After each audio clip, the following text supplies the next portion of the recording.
Think so आमचे जे renovation चल्ला आणि ते गॅरंटी जे मोदी सरकार दिता ते सारखे गॅरंटी दिना.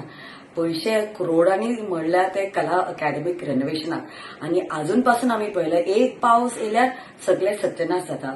And it is a big risk for the children who are going in those classes. ती पॅसेज ती धाकटी भुरगीं जेन्ना क्लासीक वयता आणि ते फॉल सिलींग तेंचे खड्ड्यार पडले जाल्यार who will take accountability of this? And I think so this is the time now we have to ask Mr. Govind Gowde, who is the art and culture minister, की तुवें promise केला आमचे ती कला academy म्हणून सारखी बरी जातली आणि काय त्रास जावचे ना. अजूनपासून इफ यू सी आउटसाइड जे आउटडोर कला अकॅडमीचे स्टेज हा थिंगा अजूनपासून काम स्टार्ट जावंक ना. म्हाका इतले दूख लागता कित्याक I am a performer, I am an artist by profession आणि जेन्ना आम्ही स्टेजीर वयता परफॉर्म करपाक आमकां ते वी फील प्रायड आमचे गोंयचे आमी शिकोन आमी लोकांक एंटरटेन करता.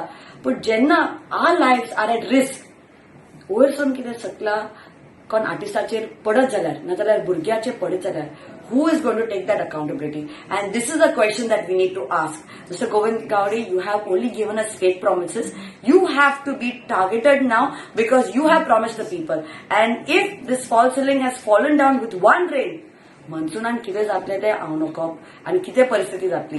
सो लोकां खातीर मागता जेन्ना तुमी क्लासीसाक वता मातशें हेल्मेट घालून तुमी वचात. आतां हेल्मेट रोडाचेरूच न्हू पूण जे खूंय कन्स्ट्रक्शन आनी रेनोव्हेशन जाला कला अकॅडमीचे नाजाल्यार बीजेपीचे whatever work they have done, please helmet घाला because your life is at risk and safety is not assured by the BJP government. Thank you.